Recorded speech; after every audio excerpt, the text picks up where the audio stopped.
Summary of Interpreter of Maladies by Jhumpa Lahiri. The family of Das is going to the Sun Temple.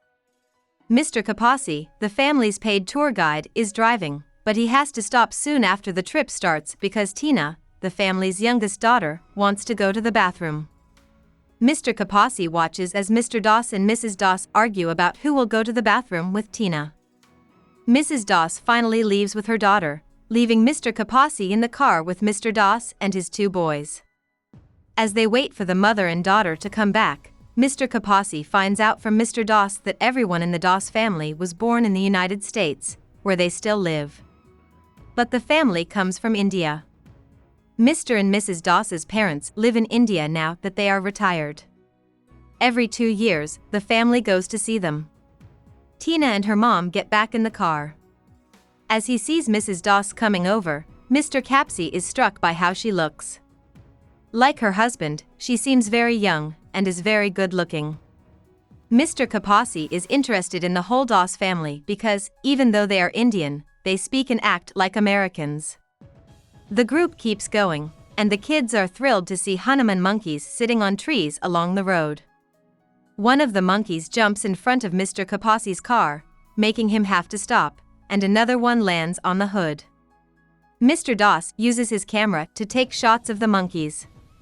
While he is doing this, Mrs. Das paints her nails in the back seat and won't let Tina, who is sitting next to her, join in. When Mr. Das is done taking shots, Mr. Kapsi starts the car and drives toward the temple. He talks with Mr. Das and his son Bobby, who are sitting next to him in the front seat, about how cars in India and America are different. Mr. Kapasi is surprised by how the Das parents treat their kids, who treat them more like their own brothers. Mrs. Das and her husband fight again. She says that he rented a car without air conditioning just to save a few bucks, even though it was too hot. Mr. Das asks Mr. Kapasi if he likes being a tour guide. Mr. Kapasi says that he does and then tells him that he has a second job as a translator in a doctor's office. There, he speaks for people who can't talk to the doctor directly. This interests Mrs. Das, so she asks the guide to tell her about usual cases he sees at work as a translator. Mr. Kapasi is happy that Mrs. Das is interested in his job at the doctor's office, even though he doesn't think much of it himself. As a young man, he wanted to work as an interpreter for important people like diplomats and dignitaries, but he ended up working in a doctor's office to support his sick son, who has since died, and the rest of his family, including a wife he has grown apart from. Mr. Kapasi thinks if Mrs. Das is as sad in her marriage as he is in his. He keeps sneaking looks at her in the rearview mirror as he drives, and he starts to think that she feels the same way about him. When lunchtime comes, Mr. Das takes a picture of his wife sitting next to Mr. Kapasi. Mrs. Das asks Mr. Kapasi for his address so that a copy of the picture can be sent to him. Mr. Kapsi takes the piece of paper Mrs. Das gives him and carefully puts his address on it. He starts to imagine that he and Mrs. Das will write letters to each other and that these letters will help them fall in love. The group finally gets to the Sun Temple in Konarak. As they walk around the huge limestone building, Mr. Kapasi tells the family about the temple and Mr. Das reads about it from his India guidebook. Mrs. Das goes up to Mr. Kapasi at one point and asks him to explain a statue to her. Again, Mr. Kapasi does this because he thinks that their interactions show a growing attraction between them. He thinks about the letters they will write to each other and is suddenly crushed by the thought that Mrs. Das will soon be living in America. On the way back from the temple, Mr. Kapasi suggests taking a side trip to the monasteries on Udayagiri and Kottagir, which are built on hills. The rest of the family agrees, and Mr. Kapasi is happy that he will be able to spend more time with Mrs. Das. When they get to the religious homes, Mrs. Das says she is too tired to walk and asks Mr. Kapasi to stay in the car with her. From the car, they watch Mr. Das and the kids.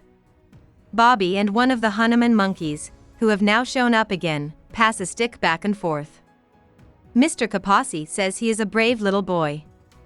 Mrs. Das tells Mr. Kapasi that Bobby is strong because he is not Mr. Das's son, but rather the child of an affair she had with a friend of her husband's years ago.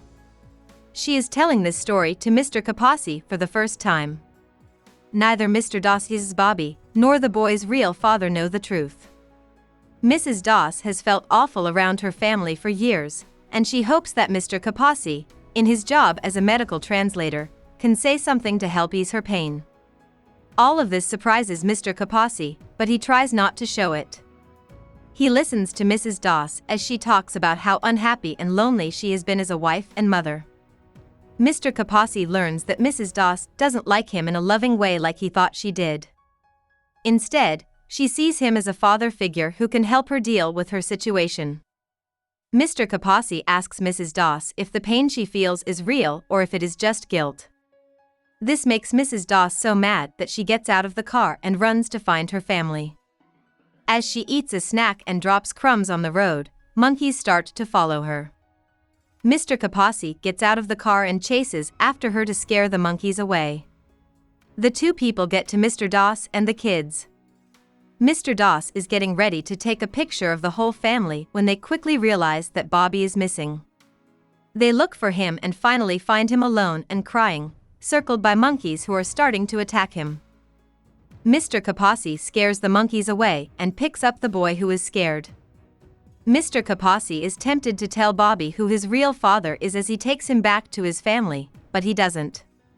Bobby is given to Mr. and Mrs. Doss by Mr. Kapasi, who fuss over him. Mrs. Doss pulls a comb out of her purse and uses it to comb Bobby's hair. As she does this, the piece of paper in her bag that Mr. Kapasi had written his address on falls out. Mr. Kapasi looks at as the paper is carried away by the wind and is eventually lost to view. About the author. Jhumpa Lahiri was born in London, but when she was a baby, she went to Rhode Island with her Bengali Indian family. As a child, Lahiri would often go back to Calcutta, India to see family. Lahiri went to graduate school and got a PhD in Renaissance Studies at Boston University. In 1999, she published her first book of short stories, The Interpreter of Maladies, which included the title story The Interpreter of Maladies. The book went on to win the Pulitzer Prize in 2000. The namesake, a book, came out in 2003, and Unaccustomed Earth, a collection of short stories, was a New York Times bestseller in 2008. Her book The Lowland came out in 2013 and was a finalist for the National Book Award and a nominee for the Man Booker Prize. Lahiri's work is mostly about the experience of Indian American immigrants, looking at the two worlds and identities that Indian American immigrants live in and use to get around. Hope we summarized it fully and you liked it. Please hit the like button and subscribe to our channel so that we are motivated to create more videos.